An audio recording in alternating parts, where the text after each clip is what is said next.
$6.66.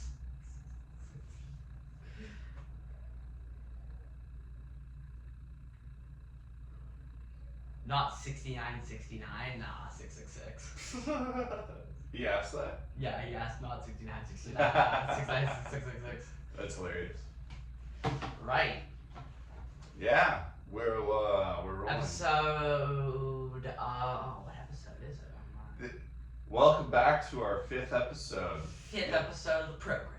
Anti-democratic Authoritarian Fan Club. Right, where we fanboy over the best authoritarians the world has ever seen. Yeah, because like authoritarianism is the best form of government. Democracy has too many indecisions. Yeah. It takes too long to come to a consensus, and even then, people don't even really agree in the end. Exactly. People are like, oh, Medicare. Like, no. Like, strong central ruler, that's the stuff. That's the stuff right there. Because they just make decisions on the limb. Yeah, and if everything comes from just one person and it's all structured and ordered, there's no confusion, right? Exactly. Yeah, there's no confusion. There's no bureaucracy. It just happens. That's right. It's perfect. Hopefully one day we can get into a one world government that's authoritarian. Like the Antichrist, like the UN, but better. Fun fact, when I was younger, I was thinking, hopefully maybe I would become the Antichrist. I would agree. Like, become one. I think the Antichrist is materializing itself as not a singular entity, but like a hive mind. Of millions of drones all carrying out the Antichrist, doing the Antichrist's bidding. I've never really thought about that. That's true. That's like the Antichrist is not one person. It's more of just like a phenomenon happening. Yeah, like maybe it's like a kind of like maybe it's like this. I'm thinking like a parasite or something. Yeah. No, it's TikTok. I'm thinking. TikTok. And it's converting all the youth into a hive mind to do Satan's bidding, to do the devil's bidding. Okay, so this makes so much sense. So exactly. Yeah. The Antichrist is fueled by like e-girl dances and anime cosplay. Yeah, because anime is the source is Satan's way of mind control. I'm pretty sure. Well, that is objectively true. I think they proved that in the 70s. Like, anime came out of the nuclear fallout of Hiroshima and Nagasaki. Yeah, it came out of the radioactive materials, and I think like MK Ultra definitely had something to do with it. It's all like one big portal to hell. Yeah, it's a portal to the Hollow Earth with the giant bones the Smithsonian covered up. Mm-hmm. On the glorious topic today of authoritarian regimes, our great and glorious DPRK is sending troops to Ukraine. Or are they? We'll take a closer look. Also, related, directly or indirectly, the CIA would not have you know, a coup in Bolivia. We'll also be discussing a little bit later. Yes. Now it's time for our segment, What Pissed You Off This Week? Ties into what we're talking about, the Monroe Doctrine. Yes. Despise it. It's the doctrine, for anyone unaware on the program, it was the doctrine in the 19th century and throughout the Cold War that essentially dictated that Latin America was basically America's backyard, and America was free to do whatever it wanted without repercussion. It has led to God knows how many coups, failed or successful, and has really made South America a really horrific place politically. True. Of course, this Monroe Doctrine is not to be confused with the Kennedy presidency's Monroe Doctrine, which is to not share the secrets of the president and what he does with pop stars. Exactly, yeah. Yes. But, so, why are you pissed off by the Monroe Doctrine? I'm just thinking, like, it just ruins so much. I feel like Latin America could be so much better, but it isn't because of the Monroe Doctrine. And the Cold War is over, and it's been over for the past 30 years now. Mm-hmm. It's time to let go. Yeah, that's true. A lot of it was about controlling communism and labor movements, right? to make easy access for U.S. capital in vulnerable markets. Yeah. Some would say that was pretty good for U.S. consumers, though. Don't you enjoy cheap bananas?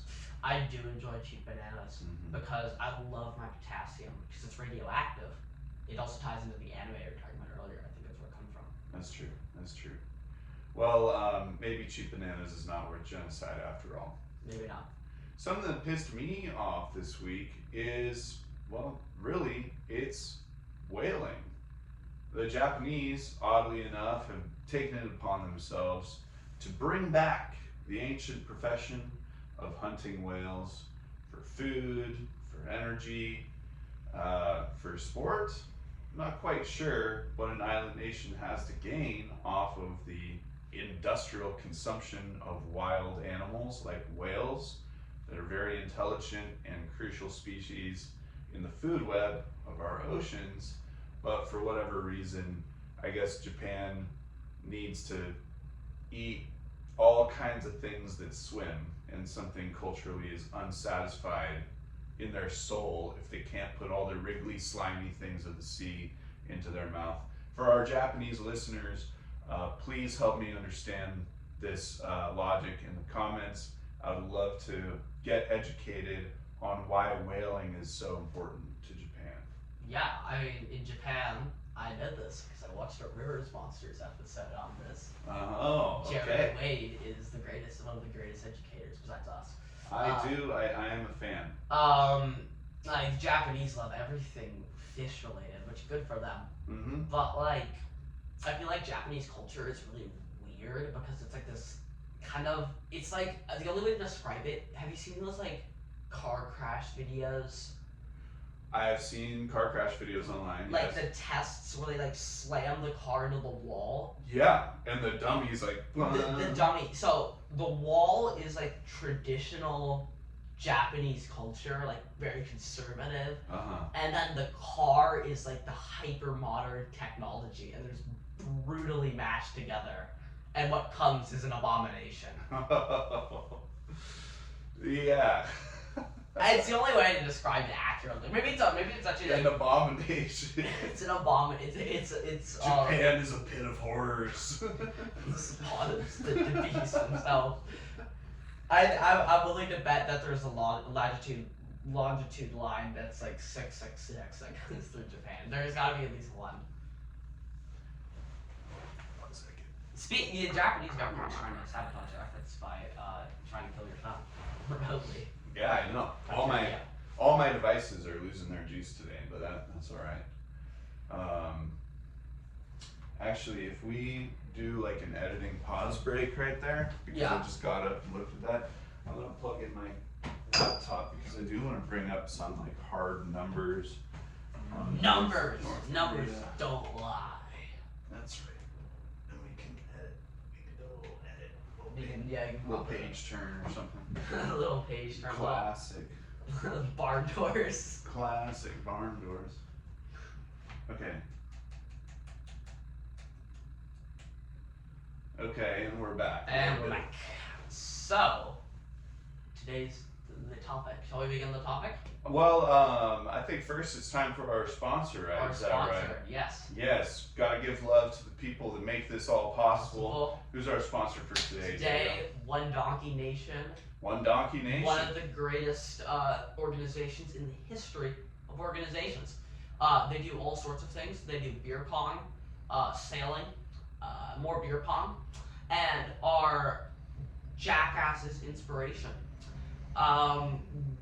We will have a link below of some kind, or more information in the description down below to One Donkey Nation. Thank you for sponsoring us. If you want to sponsor us in the future, anyone, our email is antidemocratic-authoritarian-fan@gmail.com. Send us an email and we'll put you up on the big screen.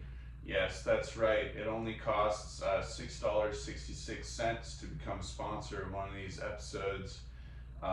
We appreciate all the love that we get out there. Thank you, One Donkey Nation. Thank you, One Donkey Nation. So, yes, our topics for today are 2 topics, but they are connected by a common thread. and that would be specifically the war in Ukraine. Yes. Now, when people hear about a coup attempt happening all the way in Latin America, in Bolivia, in the heart of South America, they might wonder, what does that have to do with the war in Ukraine? What does it? Well, this might just be a little coincidence, but I think there are two factors that tie in here. One, Russia just signed a partnership with the president of Bolivia 2 weeks ago. That would bring Russia and Bolivia closer economically at a time when the United States and NATO are isolating Russia economically from the rest of the world to hurt their ability to resupply themselves and continue fighting. Also, drawing them closer together politically is a liability for the order put forth by the United States, because it could disrupt consensus in the United Nations and lead to flip-flopping votes in the event Bolivia ever enters the UN Security Council. God forbid. God forbid. The coup, Diego, do you know who the coup was conducted by? I believe it was a certain military general with a name of some kind. Yeah, definitely. One name that comes up is Arces, but the arrest of the army chief was actually General Juan Jose Zuniga, after an attorney general opened an investigation. So what actually happened here? So, being Bolivia or any Latin American country, it has the very common trait of being pretty economically destitute and not having a whole lot of political stability. Look at the Spanish shaping everyone's national identities. Or the Ottomans.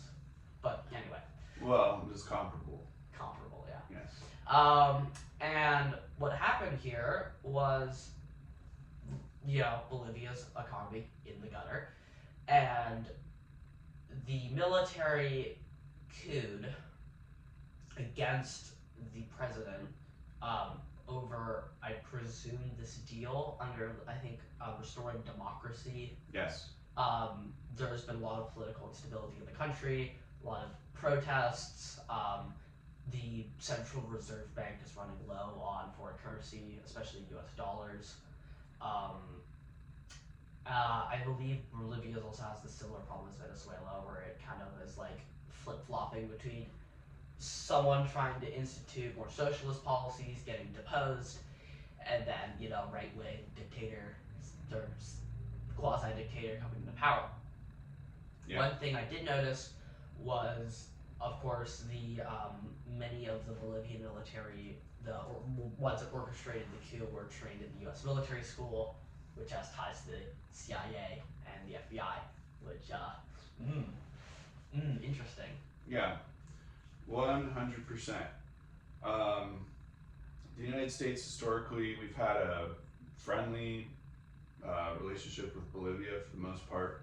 They are one of the leading producers of lithium. They have one of the biggest and most well-developed mining operations for lithium. You ever look online and people are talking smack on renewable energy, on battery storage, and they say, look how toxic it is, lithium creates all this pollution and stuff.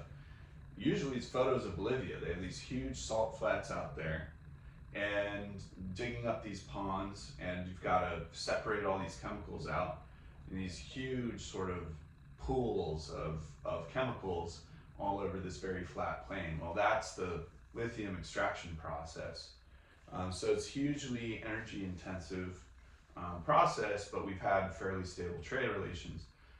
Of course, Russia came to the table and must have offered them something pretty attractive, right, in order to sway Bolivia in their direction. But just like you were speaking with the Monroe Doctrine earlier, there's the School of the Americas.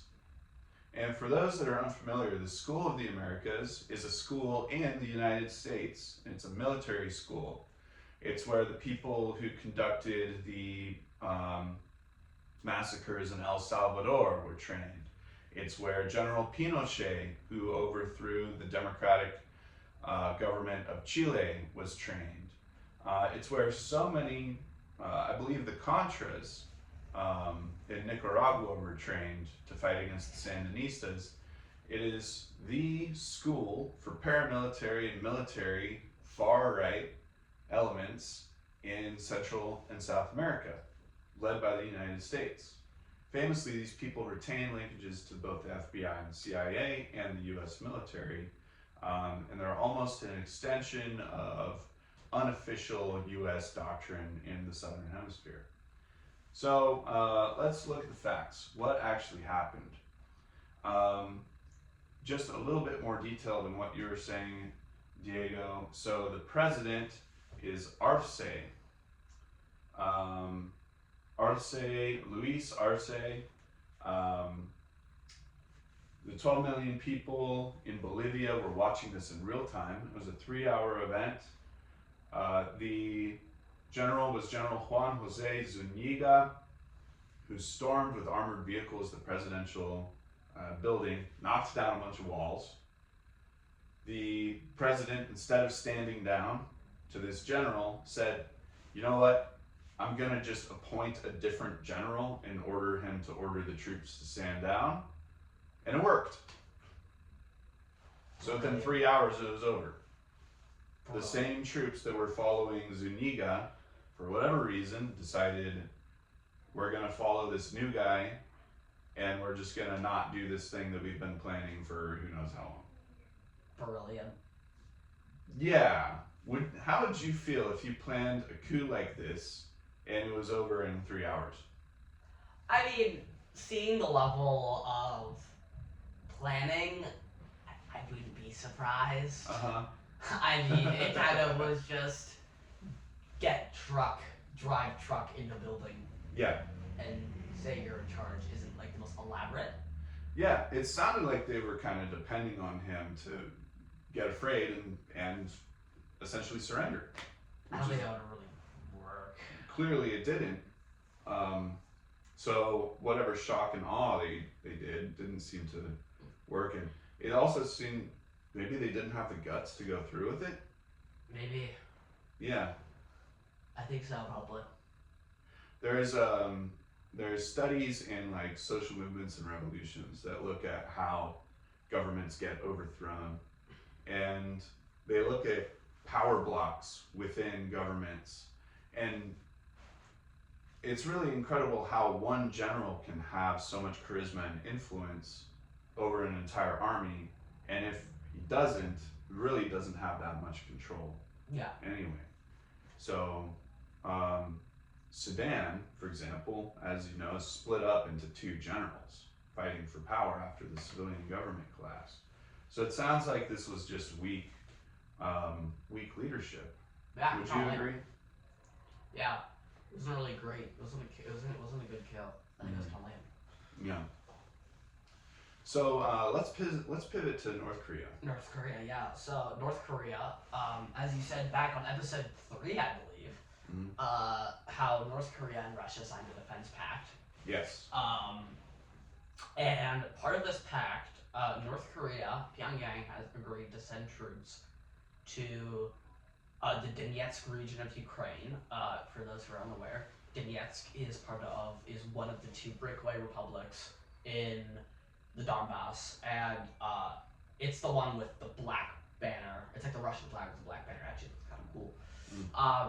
They have been kind of, though Donetsk, the DPR, Donetsk People's Republic, and LPR, those are been the troops that usually produce the most goofy and funniest images. We've seen them with like bolt-action rifles.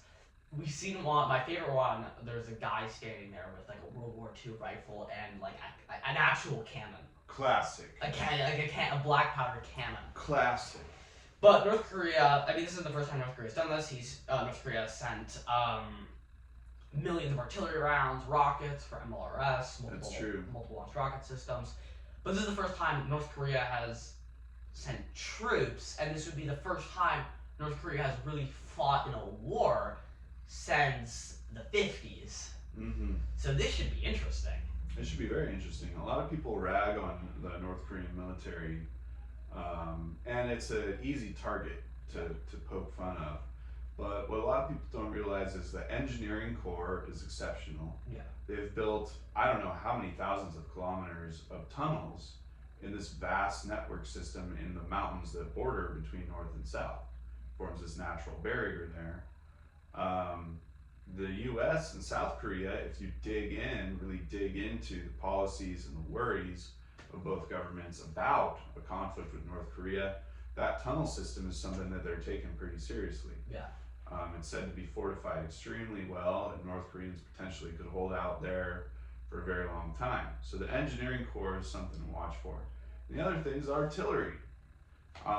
Artillery is relatively low cost, low tech compared to other capabilities like sea and air. And North Korea definitely has a large ability to spam artillery. Yeah. It's invested heavily into its artillery capabilities. So it would make sense that Russia and North Korea would come to look at this. I have an article up here by the Sufan Center, published today in June 27th. It's calling this the axis of anxiety between Russia and North Korea. You think that's an accurate title for something like this? I mean, yeah, I would say so. I would say so. I definitely think that North Korea, I remember I saw earlier, I believe it was on a BBC article, or no, it was the Kiev Post. It was a Pentagon official saying North Korea's choice to deploy troops was kind of questionable. Yeah. And he said they would just be feeding more men into the meat grinder. Yeah. Which is probably an accurate assessment. Uh-huh. One thing I am interested to see is how North Korea, if Russia will go on the offensive with these extra North Korean troops, probably they'll have a lot more artillery support since Ukraine is running out of ammunition for its artillery, especially like 155s, the HIMARS, their ability to perform counter battery against these positions is going to be majorly diminished. I think what also will be interesting is to see that North Korean soldiers will see if they will either desert en masse, or will they be fanatical to the very end, kind of like the Volkssturm during the end, or the Wehrmacht during, or not the Wehrmacht, the SS at the end of the Second World War. Well, it would be very,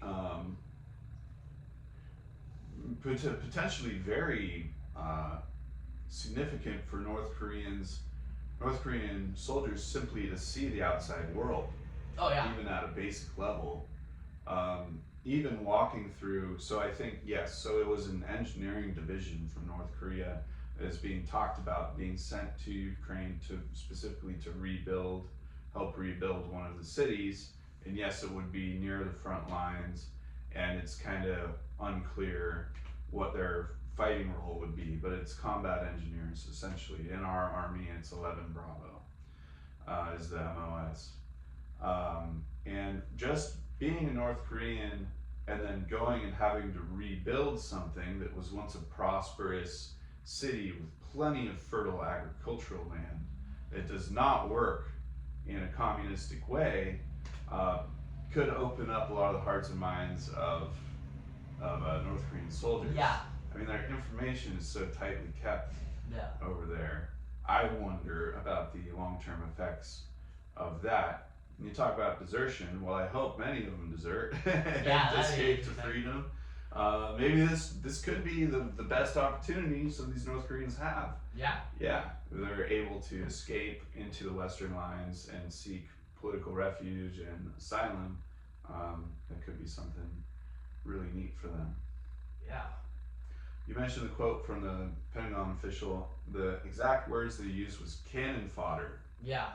And earlier, a Russian soldier who's involving with planning defenses said earlier this month that he has to send men forward knowing that they'll likely die, but he doesn't tell them how low their chances of survival are because, quote, I can't tell the men, otherwise they wouldn't fight with the hope of winning, end quote.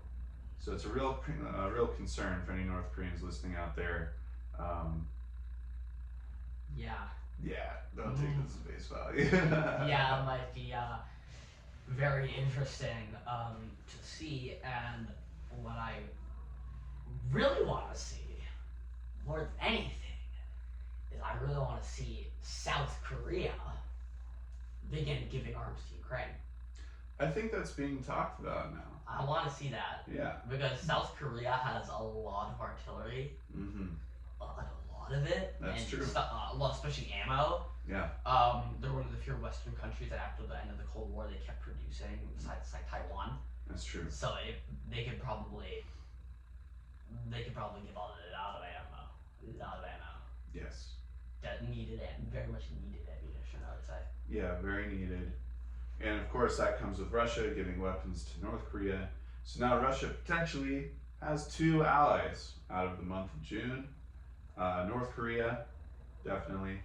We'll see how that partnership unfolds and how it actually takes shape. And then potentially Bolivia too. Now that this coup failed, we'll see what their relationship extends to as well. All right, I think it is time for our last segment of the show, which is Glorious Hot Takes. I believe it's your turn for a glorious deep hot take for our DPRK leader. I believe you're correct. Let me see. My hot take is that I think the coup in Niger was justified, and the democratically elected government in Niger being deposed ultimately is a good thing for the region. And let me tell you why. Niger, along with Mali, Chad, and Algeria, particularly Mali and Niger, have undue French influence. This year we've seen a number of riots against French territorial control in places where France has continued to kind of take more than it deserves from its former colonies. If you think about the colonial empires of the past, particularly France, Spain, and the UK, and to a lesser extent Germany, Denmark, and the Netherlands, France really has been the last true colonial former empire that's really grudgingly held on to its governments. So the coup in Niger happened on July 6th of 2023, and it was against the country's president. The own presidential guard detained President Mohamed Bazoum, and the Presidential Guard Commander General Abdourahmane Chiani proclaimed himself the leader of a new military junta, and his major complaint is Niger is just selling off its resources to France at a discount.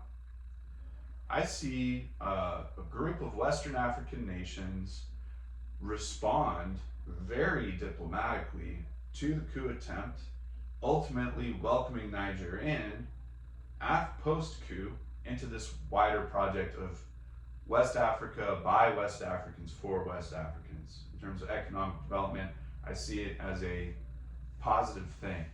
You can't be a developing country if you're just selling all of your resources away. You need to protect some of your local industry to allow that industry to grow. I think Niger was ready for it, and I think it's good timing for it. So I can do away with democracy in Niger right now for the sake of getting rid of that foreign influence. I mean, sure. Yes. Sure. I'll give you this. I think I got this one in the bag this time. However, just because you want to break the shackles of colonialism doesn't mean you have to overthrow the government and establish an oppressive military junta to do it. You can do it as a democracy. You just have to be a strong democracy. You just have to have political will. That's the thing. Yeah, I mean, sure. But was that happening? It could have happened. Could have happened. I don't know enough about Niger's democracy and how truly democratic it really is. I mean, not to stereotype African democracies, but I think they have a reputation of sort of stuffing ballots. Yeah. Yeah. And I know there's a lot of pushback on these narratives. I know Ghana has a strong democracy. I think there's still hope for Niger. I think there's close. But for now, I can sympathize with the move. Right. And with Cool. that is episode 5 of the Anti-Democratic Authoritarian Fan Club. That is episode 5 indeed. What an episode. Thanks so much to all our listeners that are watching. Thank you to One Donkey Nation for sponsoring this episode. Thanks for One Donkey Nation. Thanks to all who like, subscribe, and comment on our videos. It means the world to us and it helps keep this channel going. Yeah. Yeah. Thank you. Next time. See you next time. Yes. Yeah. Another glorious